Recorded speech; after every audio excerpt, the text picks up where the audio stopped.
We've got Half-Life Alyx, a Nintendo Direct Mini, and Epic entering publishing. So let's talk about it.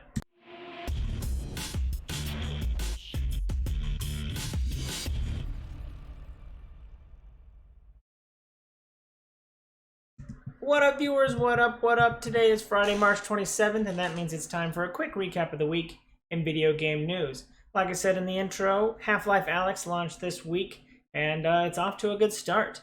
With a 92 Metacritic, lots of people are saying really good things about it. I'm taking that with a grain of salt. I read a couple of the reviews, and I think some of it is just anything that says Half-Life in it. People are going to say they love it, although, Half-Life is a beloved series, but, just because they make a new installment doesn't mean it's the greatest game ever, which a 92 is typically saying that it is a very good game, and that most people that, again, I've said this a couple times in my videos, that anything like 90 plus usually means like you'd enjoy this game regardless of what kind of game what kind of games you like. As long as you like to game, you probably would enjoy this game. The problem is that it's stuck behind a VR paywall, so if you don't have the money to drop on a $400 to $500 VR headset plus $1,000 computer, you're not going to be playing this game. The system that's coming out on the Valve Index is actually $1,000 all by itself, so it's stuck a little bit behind a paywall, and so I don't think a lot of people are going to get their hands on it. But if they do, it sounds like people are loving it.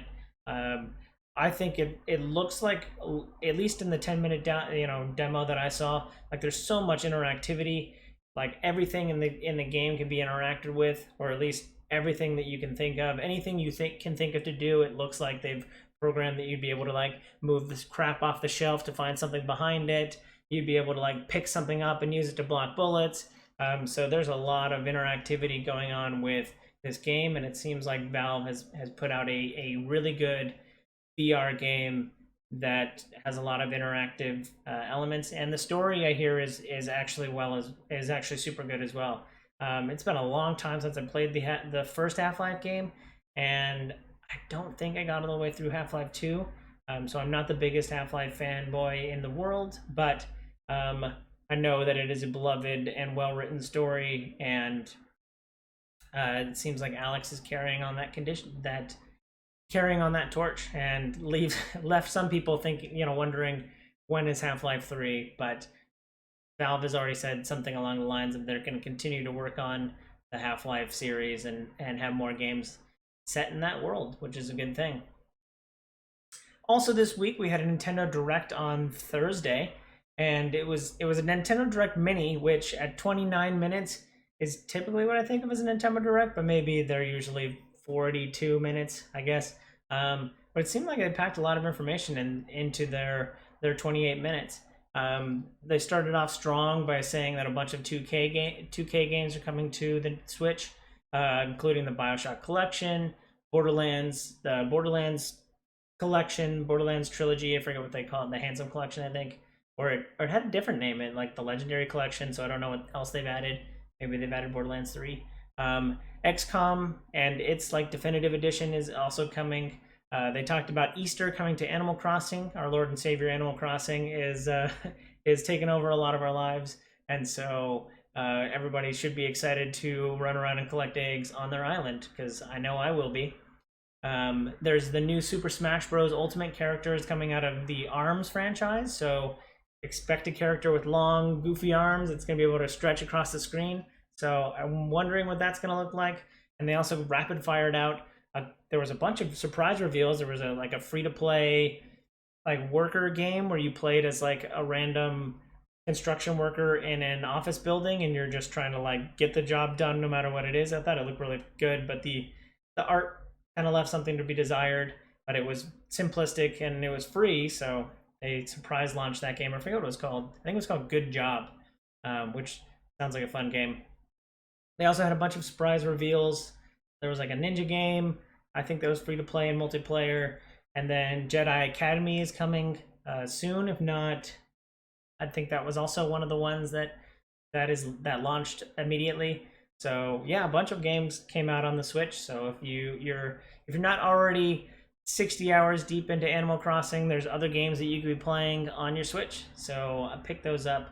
I'll have a link down below to the TLDR GameSpot article where they just talk about what the big announcements were.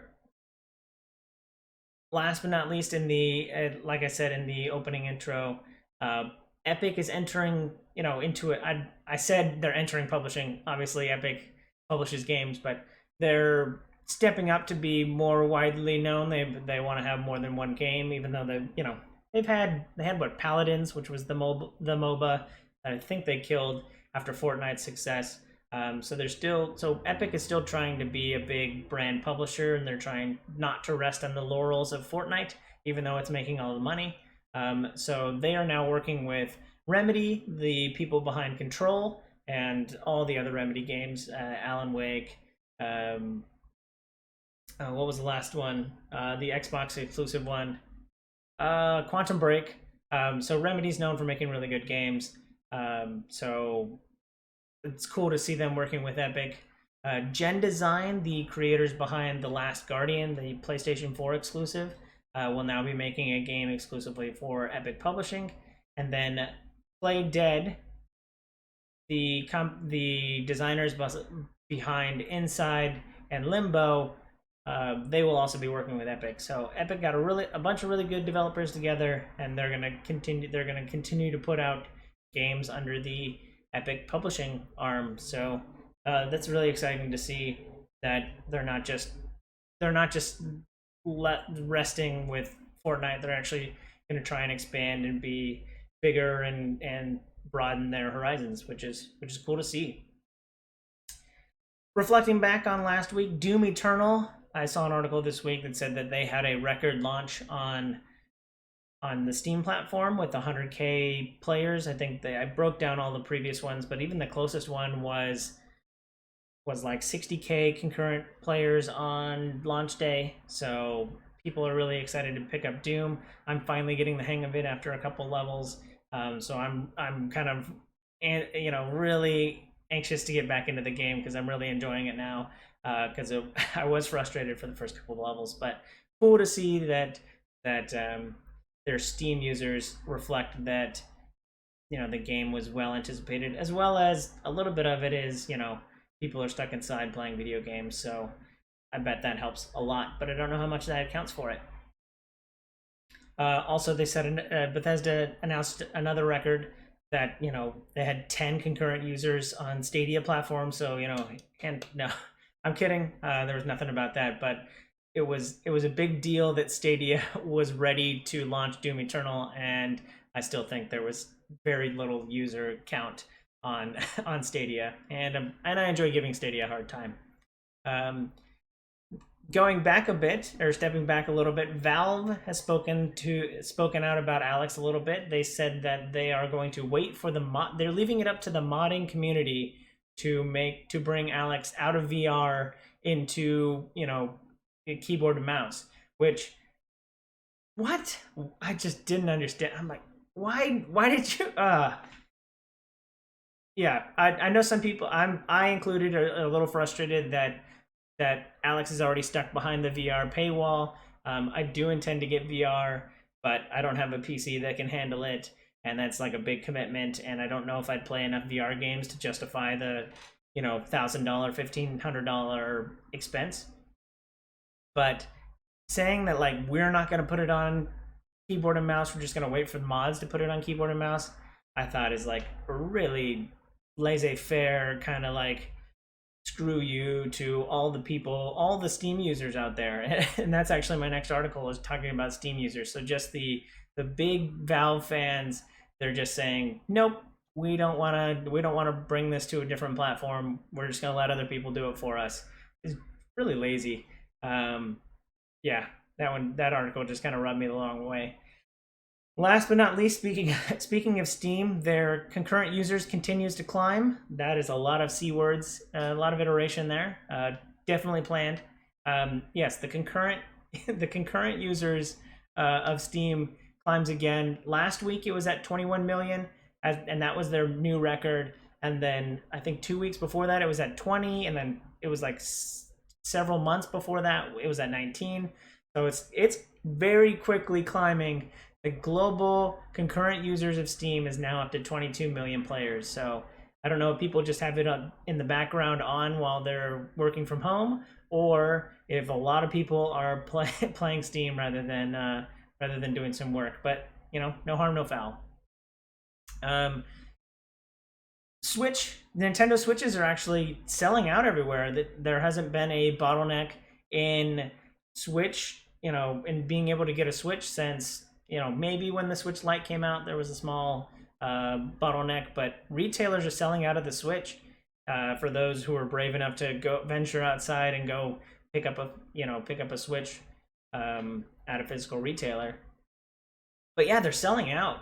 And my first reaction to this article was that I think a lot of people are getting them as virtual pacifiers, ways to keep their kids entertained while they have to do work during the day. Just get them a Switch, and there's a bunch of different games that if you have multiple kids, you'd be able to play on it. It's got a touchscreen for even younger kids. So I think that's my first inclination. And there's a bunch of fun games, and Animal Crossing's out, so Switches could also be selling out because of that, trying to get everybody onto Animal Crossing. But I think the first priority and the first big bucket of people is going to be parents trying to entertain their kids, which nothing wrong with that. Kids are a handful. So I'm told. If you are as deep into Animal Crossing as I am, there is Amazon has put up an apparel site so that you can buy all of your Animal Crossing apparel. So if you want shirts to represent your best friend Tom Nook, or there was another one that had, the one I liked was like just the different types of fruit trees that you could get on a single shirt. I thought that was a cool shirt. So I'll probably be picking up one of those, and I'll show it off when I do. But if you want some Animal Crossing merch, you can pick it up on Amazon. Another piece of tech gear that caught my eye this week was a Bluetooth SNES controller. So they had a controller. It was basically set up the way with the thumbsticks at the bottom. It was pretty much set up as like a PS4 controller, but it had the gray plastic and purple buttons of the Super Nintendo, and I thought that looked really cool. I'm actually looking for a second Pro controller because I only own the one, and I've been playing the Switch with my fiance a lot, so I want 2 Pro controllers, and I was wondering if this would be compatible. I'll have a link down in the description. So yeah, I might be picking up a new controller. This one looked really cool, and it was like $10 off from its $50 price point down to $40. So definitely something I might be considering buying in the near future. Riot's first-person shooter Valorant had its first character reveal. They had 30 seconds, which was just pretty much all gameplay. And gosh, the game feels like Counter-Strike mixed with Overwatch. I think that's what they're going for, and that's what it feels like. But they showed off their sniper character. He's got like an arrow that pretty much does the Hanzo ping and like reveals people. He's got like a drone that flies around, and then it's just like a Twitch shooter that feels a lot like Counter-Strike. So yeah, the character was Sova. That's the sniper character, and they revealed it was just gameplay, which a lot of people kind of want in these kind of character reveals. As much as I enjoy the Pixar quality Overwatch reveals for each character, I think a lot of people prefer just showing me gameplay of the new character in the game, and that's what Riot gave people this week. Last but certainly not least, I've said that a lot this news report, but this is the last article of the week. There was a wholesome story of the week, as I'm calling it. People aren't being dissuaded from getting together, or aren't being dissuaded from getting together, but they're doing it all virtually, as they should in this time. The article went down to say that online gaming is helping people maintain their connections, and it is definitely helping maintain my connections and mental sanity during this time. They were talking about how people are holding online classes in video games. They're holding weddings in video games, and as someone whose upcoming wedding has been pushed out because of the coronavirus, it is definitely taking a toll, and something that's really got me bummed out. But it's awesome that people are finding ways to still show their support and connections via online video games. So I'll have a link down below, and I was very touched when I saw this article talking about how people are still getting together, and even with a conversation sidebar, even with a conversation with my mom, she was talking about how, like, you know, that gamers have had it, like, have prepared for these kind of scenarios, and that they've communicated with each other for quite some time without having to be in the same room as each other, and they're by far not the first ones to do it, but it was just a cool thought that when my mother was sending me good vibes. So yeah, got me a little touch this week reading articles about people making connections and still being able to live somewhat of a wholesome virtual life via online games. So let me know what you think of that article down below in the description. Thanks for watching. Hope you enjoy this content. If you do, follow, like, and subscribe to me on YouTube and Twitch. Links down below in the description so you can see more great content like this. Thanks again. I hope you have a super day. I hope everybody is super healthy and safe and doing what they can to maintain their distance and health and safety. Yeah, hope you have a super day. I hope you have a super weekend. And I hope you have a super day. Bye!